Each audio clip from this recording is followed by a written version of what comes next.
Hello, good people. Murise, kwese kwa Muris. Tarangu, semazuwa ese, it's Uncle Saint. The only zim uncle, chikotomba mana mama. So, some weeks ago, and a month and a week or two, kanasinga kanza 6 weeks ago, takasangana nemskana wandina epanapa.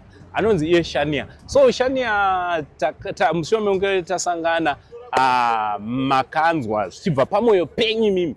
Kuti ayo toda kubatsira musikana uyu kuita kakumusimudzira muchana dede chinova makaita ndisingakanganwe vanhu vese vakamira naShania ndogona kukanganwa kutaura zita rako kana kuti vazhinji handina kunzwa mazita enyu nekuti maingomubata direct, so I'm not going to mention any name. But first and foremost, if you are watching us for the first time, my name is Uncle Saint, the only Zim uncle. Chigotomba mana mama. So ndichida kukukumbira kuti let's subscribe to our YouTube channel. Also, don't forget to leave your comment, drop your comment, so that we can know kuti muri kuona sei ma videos edu chidaro. So yes, ndiri panapa pandakamira naShania. Shania zvekudidi? Ndiraiti mwakadizvi nyangu. Ndiri bo ari se marunnings. Marunnings ari nani? Andede. Rise basi. Basa ndiro riri nani? Andede. We thank God. Totenda Mwari sangane muri yeZimbabwe. Makadizvenyu muri yeZimbabwe. Ndini Shania. Wangu kuti usikana aripi. Ndiriko zvangu. Andede. All right. So Shania chimbotudza iwe. Chimbotizivisa.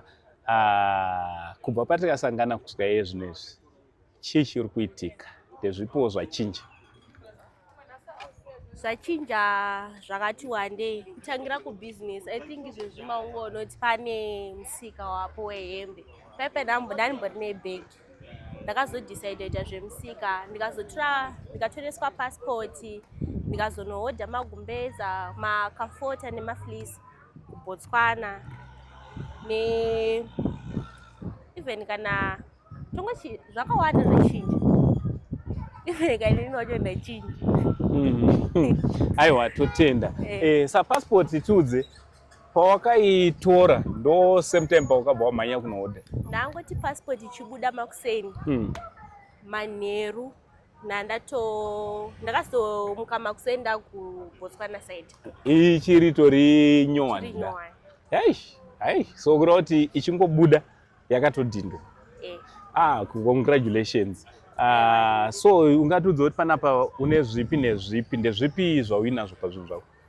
Panapa ndikutengesa mavhesi, ma-t-shirts, ma-short sleeve, magofu nema-long sleeve ma-t-shirts futhi. All right. Takatasa Saint TV. Ungatoya vanhu veSaint TV vachinjawo upenyu hwako sei zvakadii? Vanhu veSaint TV vachinja upenyu hwangu zvakakura zvandandisingafungidziri. Alright. Zvekuti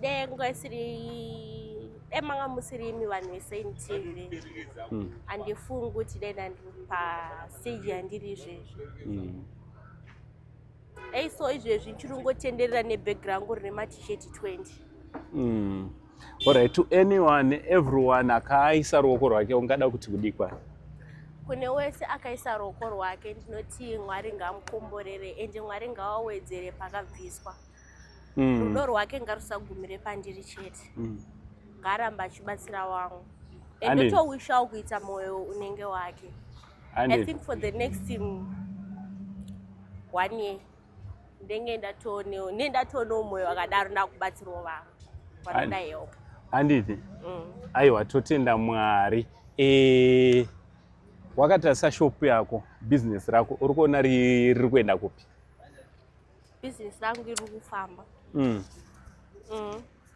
Zoiti nditofunga kuti zvikaramba zvakadai soka zvikaramba zvichifamba ndikufunga kuti maybe ndogonozovhura shop. Handiti? Aiwa tozviziva kuti unotoivhura by God's grace zvese zvinoita nenyasha dzaMwari. So guys, I just want to say thank you very much nekusupporta kwamukaita Shania. Ndofunga muri kunzwa ma-testimonies ake ekuti through Saint TV akaona nyasha dzaMwari, akaona kugonerwa muupenyu hwake, aimbofamba nebhegi ezvino akutotaura kuti atiwane staff rake, ma-t-shirts ake akutokwanisa kutonohodha kuBotswana. So Saint TV, it's not just a channel, but it is a life changing experience. Donzo kana kuti muono wedu ndewokuti upenyu hwevazhinji hunge huri hunochinja pega pega pavanouya panapa, vasadzokere vakadaro, but upenyu hwavo hunge huri hunodi hunochinja. Shani achakupai phone number, but phone number is strictly business, kwete zvekuti tizezonyatsana pamberi apo. Bata hana yako uti handidi kunyadziswa, bata hana yako uti handidi kunyadziswa, nekuti ichokwadi unogona kutozonyadziswa zvikadaro zvichidaro. So achakupai phone number dzake Shania. Alright, number dzangu dzinoti 0789367814. Ndodzokorodza zvakare 0789367814. Ndo number dzangu. Zita rangu semazuva ese, it's Uncle saying the only Zim uncle for now. Tichiti, it's much love and God bless you all. Thank you.